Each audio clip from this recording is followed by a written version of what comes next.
বিসমিল্লাহির রহমানির রহিম। সুপ্রিয় শিক্ষার্থীরা, কেমন আছো সবাই? আশা করি সবাই ভালো আছো। আমি শিউলি আক্তার, সহকারী শিক্ষক আইসিটি, ব্যবসা public school and college, Comilla. আজকে আমি তোমাদেরকে অষ্টম শ্রেণীর তথ্য যোগাযোগ প্রযুক্তির দ্বিতীয় অধ্যায়ে টপোলজি নিয়ে আলোচনা করব।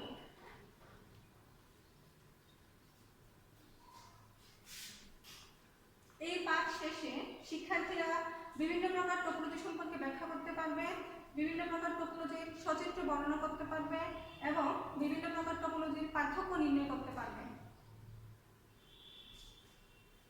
Network topology. নেটওয়ার্ক টপোলজি সম্পর্কে আগে প্রথমে আমাদের জানতে হবে, নেটওয়ার্ক টপোলজি সম্পর্কে জানতে গেলে প্রথমে আমাদেরকে জানতে হবে কম্পিউটার নেটওয়ার্ক কি।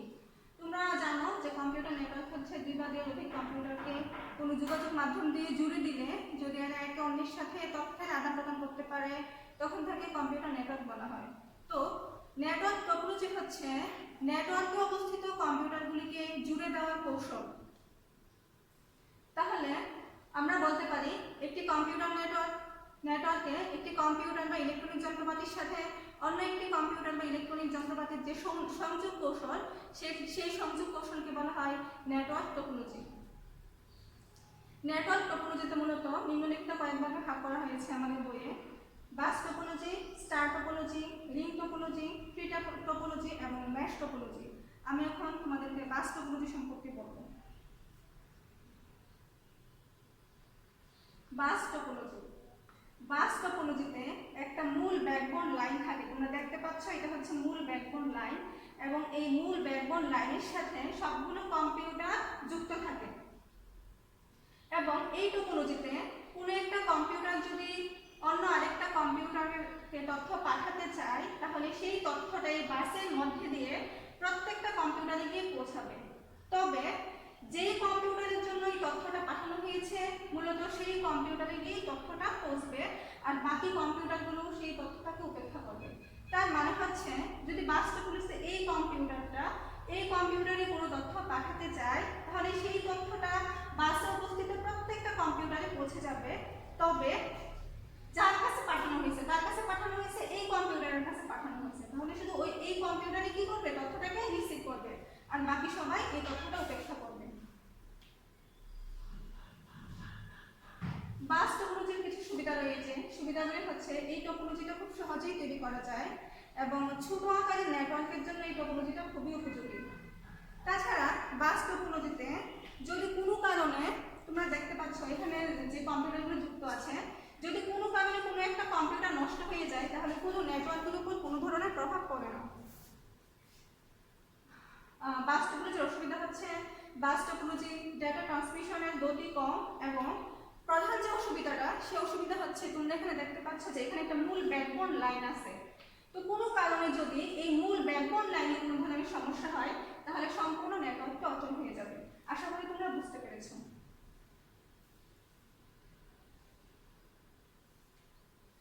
এখন আমরা স্টার টপোলজি সম্পর্কে জানব।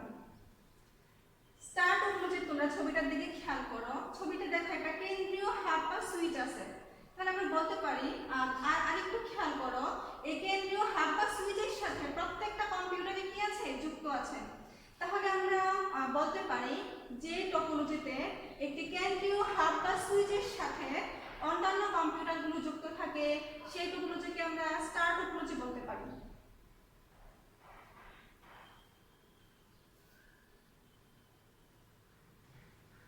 স্টার টপোলজির কিছু সুবিধা রয়েছে, আমরা এখন সুবিধাগুলো দেখব। স্টার টপোলজিতে দেখো ছবিটার দিকে খেয়াল করো, স্টার টপোলজিতেও যদি কোনো কারণে একটা কম্পিউটার নষ্ট হয়ে যায় পুরো নেটওয়ার্কের উপর কোনো ধরনের প্রভাব পড়ে না। আর তাছাড়া আরেকটা সুবিধা হচ্ছে এই হাব বা সুইচের মাধ্যমে সহজে এবং অতি দ্রুততার সাথে যে কোনো কম্পিউটারে তথ্যটা খুব সহজেই পাঠানো যায়।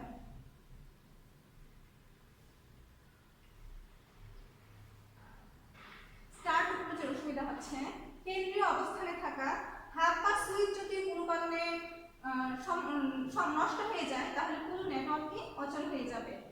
আর যদি স্টার টপোলজিতে যখন কম্পিউটারের সংখ্যা বৃদ্ধি পাবে, নেটওয়ার্কের সাথে যুক্ত অন্য কোনো ডিভাইসের সংখ্যা বৃদ্ধি পাবে তখন দেখা যাবে কি স্টার টপোলজির ডেটা গতি কমে যাবে।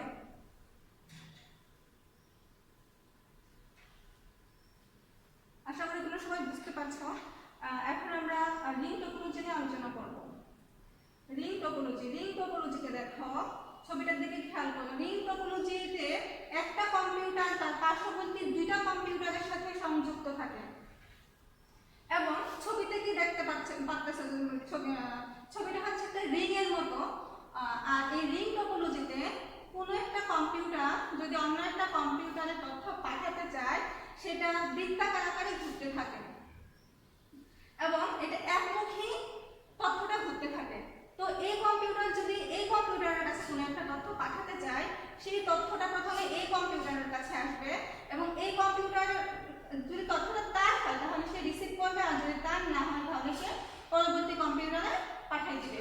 এভাবে বৃত্তাকার আকারে ঘুরতে থাকবে এবং যার কাছে পাঠানো হয়েছে শুধুমাত্র সেই তথ্যটা গ্রহণ করবে আর বাকিরা তথ্যটাকে উপেক্ষা করবে।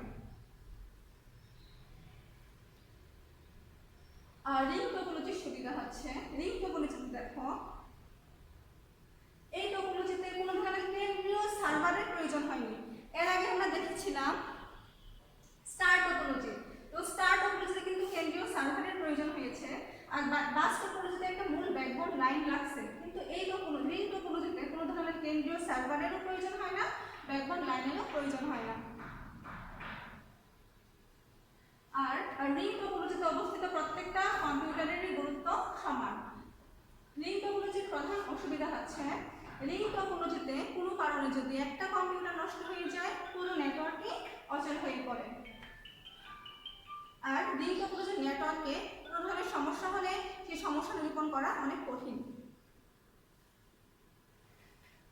ট্রি টোপোলজির নাম শুনেই দেখতে বোঝা যাচ্ছে ট্রি অর্থ হচ্ছে গাছ। তো যে টোপোলজিতে কম্পিউটারগুলো গাছের শাখা প্রশাখার মতো একটার সাথে আরেকটা যুক্ত থাকে, সেই টোপোলজিকে বলবো আমরা ট্রি টোপোলজি। তাহলে ট্রি টোপোলজিকে আমরা বলতে পারি যে ট্রি টোপোলজি হচ্ছে অনেকগুলো স্টার টোপোলজি সমষ্টি। আমরা জানি স্টার টোপোলজিতে কি থাকে, একটি কেন্দ্রীয় হাব বা সুইচ থাকে। এখানে খেয়াল করো, ছবিটার দিকে খেয়াল করো, এটা হচ্ছে একটা স্টার টোপোলজি, এটাও একটা স্টার টোপোলজি, এটাকে আমরা কি বলতে পারি, একটা স্টার টোপোলজি বলতে পারি। আর ট্রি টোপোলজি হচ্ছে মূলত কতগুলো স্টার টোপোলজিকে একসাথে সমন্বয় করে ট্রি টোপোলজিটা গঠন করা হয়। এবং ট্রি টোপোলজিতে কি থাকে, একটা ব্যাকবোন লাইন থাকে এবং কেন্দ্রীয় সার্ভার থাকে। ট্রি টোপোলজির কিছু সুবিধা রয়েছে এবং কিছু অসুবিধা রয়েছে। ট্রি টোপোলজির প্রধান সুবিধা হচ্ছে অফিস ব্যবস্থাপনার ক্ষেত্রে ট্রি টোপোলজিটা খুবই উপযোগী, এবং আরও সুবিধা হচ্ছে গাছের শাখা প্রশাখা সৃষ্টির মাধ্যমে ট্রি টোপোলজির নেটওয়ার্ককে সহজেই সম্প্রসারণ করা যায়। আর যদি কেউ কোনো ট্রি টোপোলজিতে কোনো সংযোগ বাদ দিতে চায়, দেখো এখান থেকে যদি কেউ কোনো সংযোগ বিচ্ছিন্ন করতে চায়, তাহলে খুব সহজেই কি করা যাবে, ট্রি টোপোলজির সংযোগটা বিচ্ছিন্ন করা যাবে এবং নেটওয়ার্কের উপরে তার কোনো প্রভাব পড়বে না। ট্রি টোপোলজির অসুবিধা হচ্ছে এই টোপোলজি কিছুটা জটিল প্রকৃতির, এবং কোনো কারণে যদি রুট বা সার্ভার কম্পিউটারে ত্রুটি দেখা যায় তাহলে ট্রি টোপোলজিটা অচল হয়ে পড়বে।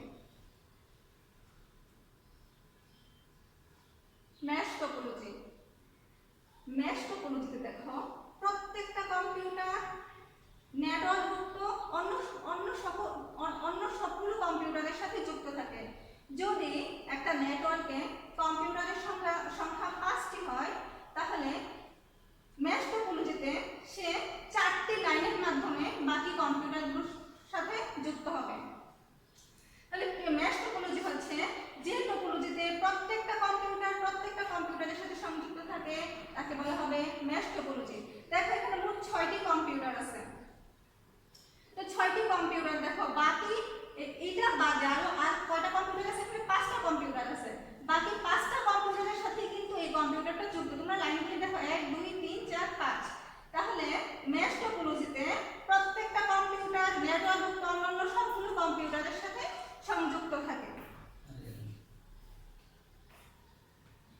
মেশ টোপোলজির প্রধান সমস্যা হচ্ছে, মেশ টোপোলজির সুবিধা হচ্ছে সহজে নেটওয়ার্কে বড় ধরনের সমস্যা সৃষ্টি হয় না, আর নেটওয়ার্কে যদি কোনো সমস্যা সৃষ্টি হয় তাহলে সেটা খুব সহজেই সমাধান করা যায়।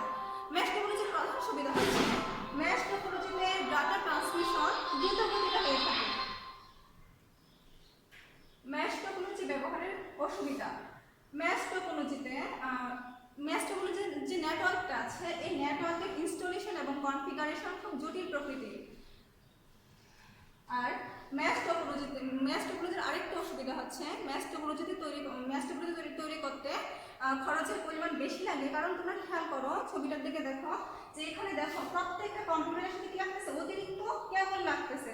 তার মানে কি, যেহেতু আমার প্রত্যেকটা কম্পিউটারের সাথে সংযুক্ত, সেহেতু ছবিটা দেখে বুঝতে পারতেছো যে এই টপোলজিটা মোটামুটি জটিল প্রকৃতির এবং এখানে কেবলিং বা তারের সংখ্যা বেশি লাগে।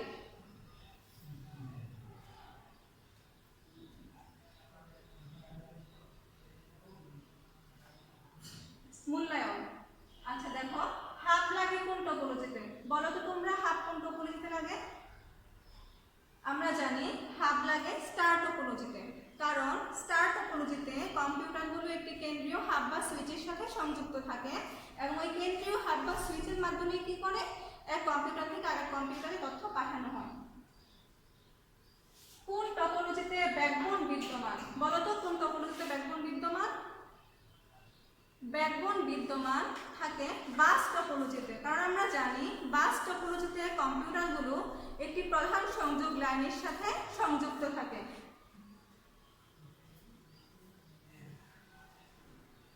বলো তো কোন টপোলজি দেখতে বৃত্তাকার? আমরা জানি রিং টপোলজি দেখতে বৃত্তাকার। কারণ রিং টপোলজিতে কম্পিউটারগুলো বৃত্তাকারভাবে একটার সাথে আরেকটা সজ্জিত থাকে।